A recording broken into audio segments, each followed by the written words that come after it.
काल दिनांक 1 मे 2026 रोजी दक्षिण माळुंगे पोलीस ठाणे येथे सायंकाळी 7:30 ते 8च्या दरम्यान एक महिला नामे सीमा कमलेश रावत यांनी येऊन माहिती दिली की त्या भाड्याने राहत असलेल्या त्यांच्या खालुंबरे गावातील त्यांच्या घरापासून त्यांचा मुलगा रियांशू रावत वय वर्ष 3 हा दुपारपासून त्यांना मिळून येत नाही आहे.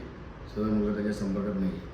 त्यावर सदर माहिती मिळताच आम्ही तात्काळ आमच्या पोलीस पथकासह त्यांच्या राहते घरी जाऊन त्या मुलाचा शोध घेतला. सदरचा मुलगा जर त्या परिसरात आम्हाला मिळून आला नाही, त्यावर आम्ही त्या ठिकाणच्या आजूबाजूच्या वस्तीमध्ये राहत असलेल्या रूमची तपासणी केली असता तिथे आम्हाला एक संशयास्पद एक रूम बंद स्थितीत आढळून आली. त्या रूमच्या बाबत माहिती घेतली असता तिथे राहणाऱ्या इसमाबाबत कोणाला माहीत नव्हती, परंतु सदर तिथे राहणारा इसम हा दुपारपासून दिसून येत नसल्याची माहिती मिळाली. संशयास्पद बाब असल्याने आम्ही तात्काळ सदर रूमचा टाळा ब्रेक करून त्या रूमची तपासणी केली असता त्यामध्ये आम्हाला काही ब्लड स्टेन दिसून आले आणि एक ब्रीफकेस संशयास्पद बंद स्थितीत आढळले. त्या महिलेसमक्ष आम्ही त्या ब्रीफकेस उघडली असता त्यामध्ये तिच्या मुलाचा मृतदेह आढळून आला. त्याची तपासणी केली असता त्याच्या गळ्यावर वार असल्याचे व त्याच्यावर लैंगिक अत्याचार केले असल्याचे दिसून आले. यावर आम्ही तात्काळ ती महिला नामे सीमा रावत हिची फिर्याद दाखल करून गुन्हा रजिस्टर क्रमांक 351/26 BNS कलम 103 व पोस्को कलम 406 प्रमाणे आम्ही तात्काळ गुन्हा दाखल केला.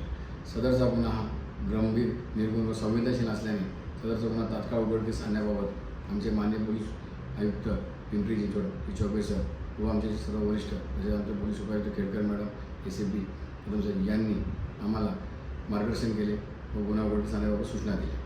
त्या अनुषंगाने आमच्या तपास पथकाचे पोलीस निरीक्षक देवडे, API पुल्ली व आमचे तपास पथक यांनी ज्या इसमाच्या रूममध्ये तो मुलगा आढळून आला होता त्या इसमाबाबत तिथे कोणतीही माहिती मिळून येत नव्हती. तो इसम हा 15 दिवसापूर्वीच आल्याचे माहिती मिळाली. त्यावर त्यांनी सखोल चौकशी करता त्याचे नाव सत्यम कुमार व तो बिहार राज्यातील असल्याची माहिती मिळाली. त्यावर अथक परिश्रम करून आमच्या पथकाने तेथील CCTV तपासून तांत्रिक विश्लेषण करून सदरचा इसम हा आज रोजी बिहार राज्यात पळून जात असल्याची व तो पुन्हा स्टेशनात इथे असल्याची माहिती मिळवली.